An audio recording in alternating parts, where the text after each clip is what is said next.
Good afternoon, everybody, and welcome to this press conference. The DG will give a few opening remarks, after which we'll be happy to take your questions. So usually, if you can identify yourself when you ask questions. Good afternoon, everybody. May I start by apologizing for the cancellation of the press conference yesterday evening. We were, of course, prepared to have it. But in view of the evolution of the consultations, it was not possible to have it. So sorry for the inconvenience for those who were on the way or already there. But in any case, of course, it was beyond my power to influence it in any other way. So I'm at your disposal. Thank you. Any questions? François Murphy from Reuters. Hi, DG. I'm just trying to understand what you mean. So you're saying that you were still trying to reach some kind of agreement with Iran overnight, and now that hasn't gone anywhere, or are you still speaking to them? What's the situation? The way I describe this is that our consultations, our negotiations have been inconclusive, meaning that we could not finish. I'm not, giving up on trying to find some understanding, but in terms of what we were discussing yesterday, we could not conclude on an agreement. That's what it means. Sorry, but that could be understood two ways, right? So inconclusive could mean we haven't gotten anywhere yet. We don't know whether it's positive or negative, or it means we've stopped talking and we couldn't reach an agreement. So which of those two is it? I would say that of course, we concluded yesterday. We are still talking, but not in terms of dotting an I or crossing a T and seeing whether we can agree today on what we could not agree yesterday. But the issues are still there, and we are still talking. So I think it's. I wouldn't, get into too much elaboration of whether, we're still talking or not. We are constantly talking. We could not agree yesterday. In spite of my best efforts, we could not agree yesterday. I made great efforts, but we couldn't.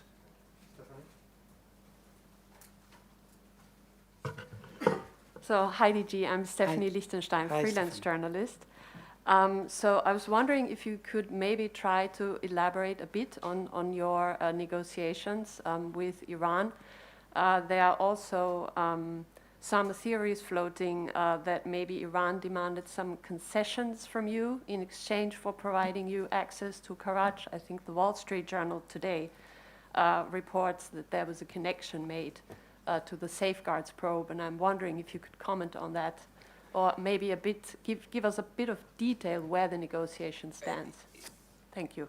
I would hesitate to do that because a negotiation that does not succeed, basically, I don't want to turn into an exercise of apportioning blame. You know what the issues are, basically. We have, in particular, I want to restore the monitoring and verification capacities that we need. Restore cameras, service the equipment, all of these things. These are very important, and I need to do this.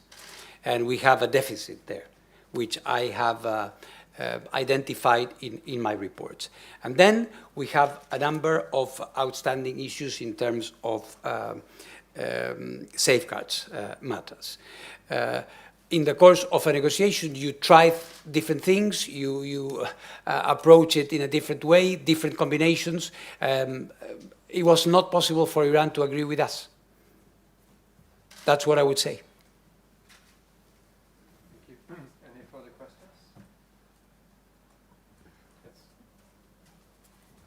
Yes. Hello, DJ Hello. Grossi, Homa Lesgi from Press TV. Yesterday, I was listening to your press conference and remarks in Tehran, and you said that you believed the talks were constructive, very constructive. Yes. But then when I read your statement today, and you used the word the discussions were inconclusive, it sounded as if you're striking a different tone, almost contradictory. So I just want you to tell me. No, there's no what does contradiction. The talks were constructive. The talks were correct. The talks were professional. So that is one thing. But we could not reach an agreement. But then this means that you believe it is possible still We to... must reach an agreement. We must do it.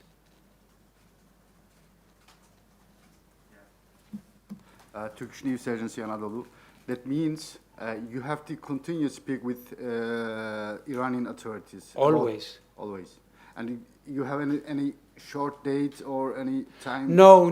Of course, I was there visiting. We had this day-long negotiation, and yesterday our talks were inconclusive. So my hope is that we will be able to try again. At least myself, I will not stop trying. The issues are very, very important.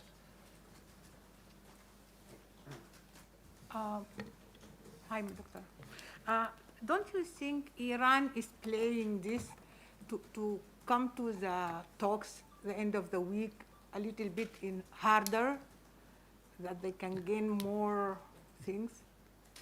Well, I wouldn't like to speculate on what they may wish to do. Well, all I know is that they could not agree with me yesterday.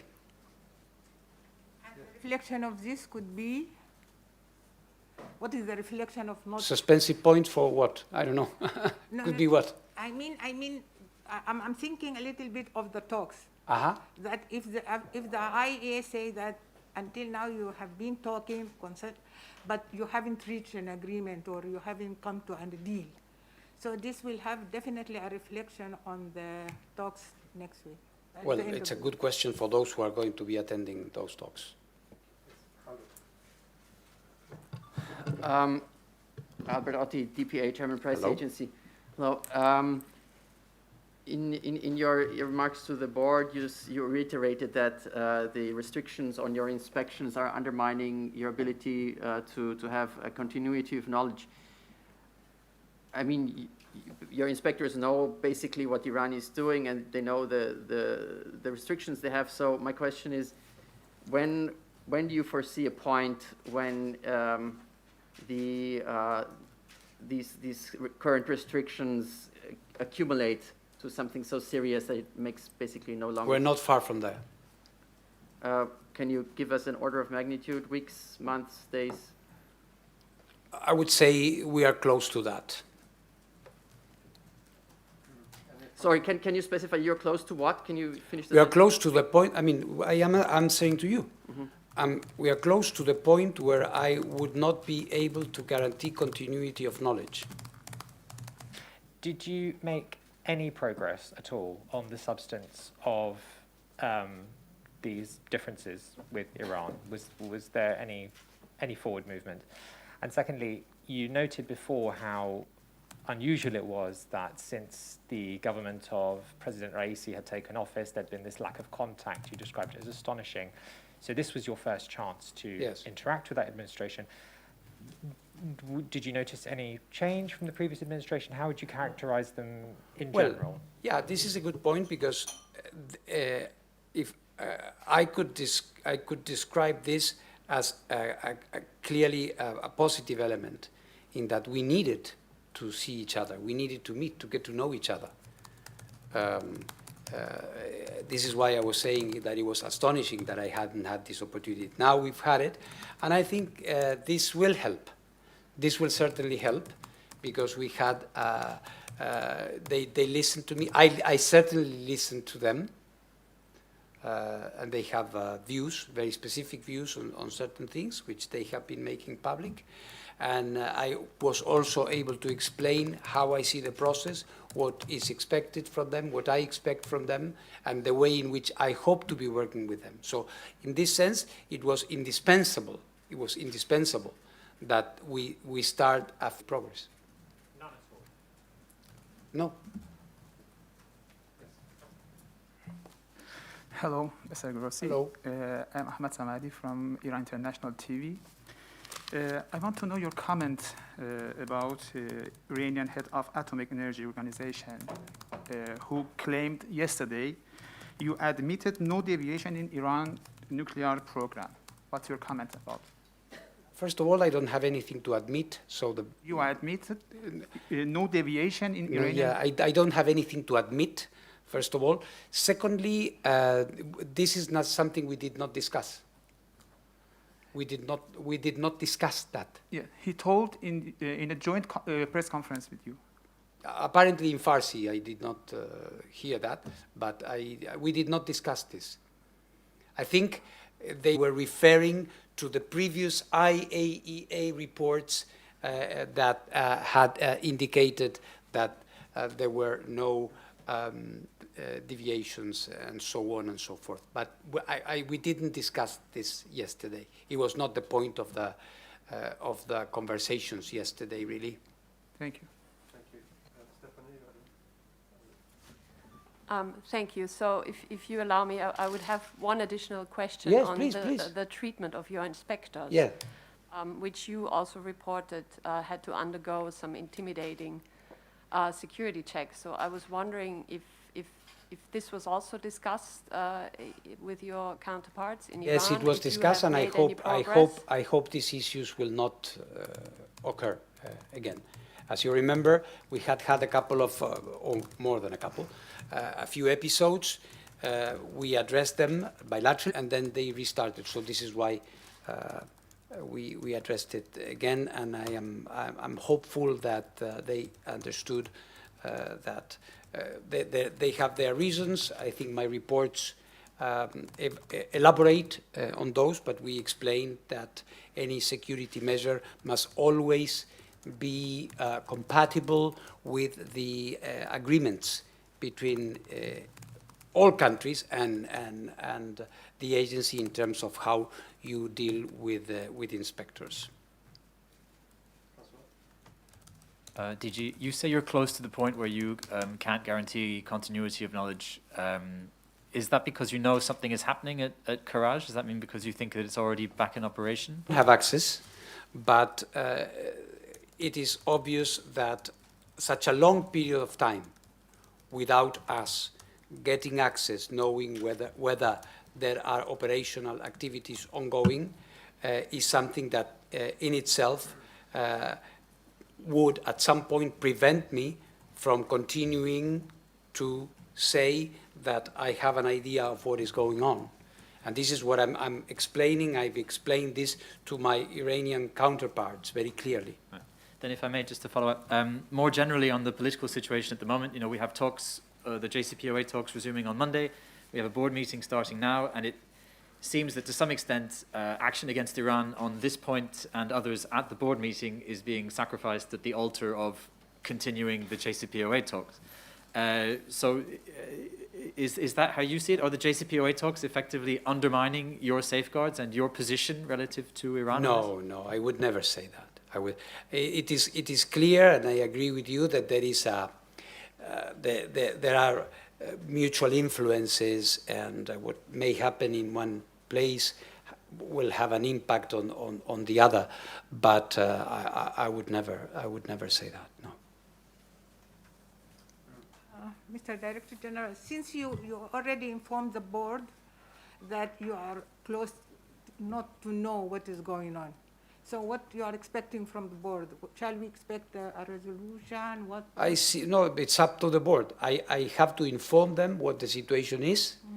And at the same time, as I said before, I will continue to reach out to Iran so we can address this issue. This is indispensable. We have to solve this issue quickly. Sorry, just one more. Yes.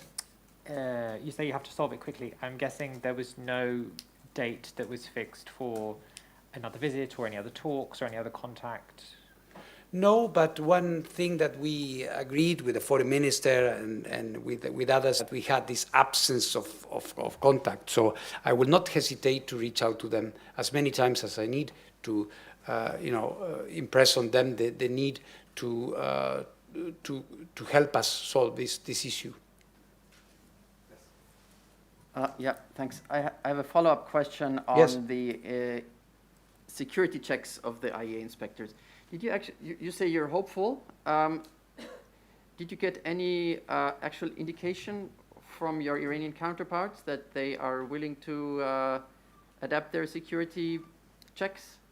Well, what we told them is that they must do that because this is a legal obligation. It's not a favor I'm asking. Every country signs a privileges and immunities agreement, which is a legal instrument which is intended to protect, and our Iranian colleagues have instituted a number of measures which are simply incompatible. So we have explained to them, and I hope they will listen to us, that of course we do understand that they have an increased security alert, but in doing so they must respect the immunity of the inspectors. Yes, Jordi. Hi, this is Jordi from EFE. So you have been in Iran with the former government and now with the new government. Is there a different way of having these talks? Is it, besides the business atmosphere, do you feel any difference? Are they much tougher on certain things?